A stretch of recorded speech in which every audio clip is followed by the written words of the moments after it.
All professional Counter-Strike played in the last 3 years can pretty much be thrown right in the trash. That's my hot take. 37 coaches have been banned at the professional level of Counter-Strike for exploiting a glitch that allowed them to get information they should not have had. This is a colossal screw-up and one of the biggest scandals in Counter-Strike history. And oh my, have there been a few. Greetings, TheWarOwl greets you. First, what is the Coach Spectator exploit? I'm just gonna float up here in the sky like the coaches did. What you're looking at is the Coach Spectator exploit. When you have a coach in Counter-Strike, what they should see is the first-person perspectives of their players. This glitch allowed them to spectate from the third person in a random part of the map. Now, I'm gonna be showing you a bunch of different examples just so you can see how horrible this is and how this definitely can shift the balance of the game and can lead to one team winning over the other when they really should not have. After watching a bunch of matches of this, I'm absolutely disgusted. It's one thing to say, Coach Spectate exploit. It's quite another to watch it and to see it firsthand. The camera movements are being done by the coach. They didn't know it was recorded. Think about the intel that they have here. Those smokes outside can signal a fake. They can signal a single player getting into secret. Twista here knows 100% that all 5 players are outside and not committing to secret. They're coming back up. The CTs can waltz into lobby with their junk swinging side to side because nobody is there. And they did. Look at a little shake of his camera celebrating his ill-gotten win. Disgusting.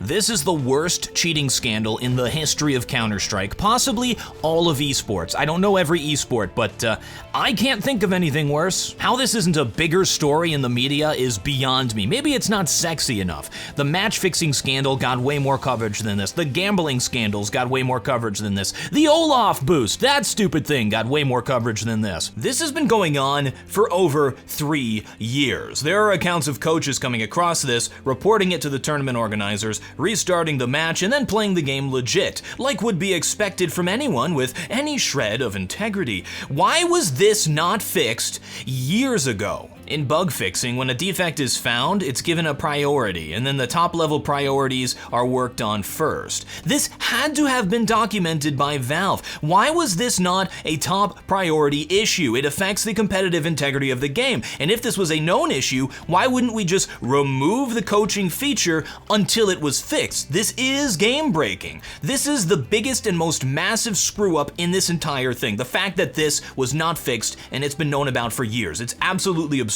37 coaches banned. If all of them abused the exploit like the ESIC claims, then they had to have been giving that information to their players. Otherwise, it wouldn't have helped at all. It's not really exploiting it, is it?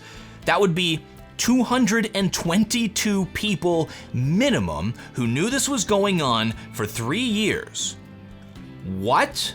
I'm going to read some team names for you. You might recognize a few. Luminosity, INTZ, Dream Eaters, MIBR, Furia, Ninjas in Pajamas, even more disappointment, FaZe Clan, fade up bro, hit that 360 no-scope, Windigo, Navi again, with 2 different coaches? Goodness.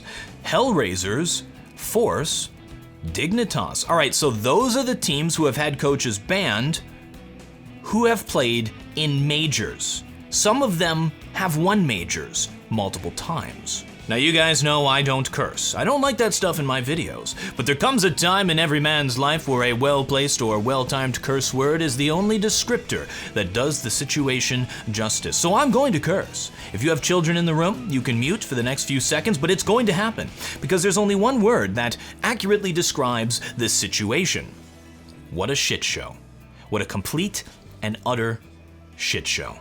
The investigation into the cheating was done by the ESIC, or the Esports Integrity Commission. This is a fun and exciting spreadsheet showing all the instances of cheating that they found, when they happened, in what matches, between which teams, and there's a match link on there so that we can independently verify that it was going on.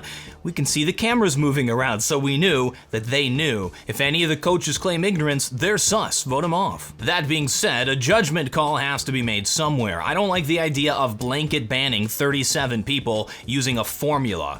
I feel like the judgment call happened when they came up with the arbitrary rules and the arbitrary numbers that go into this arbitrary formula.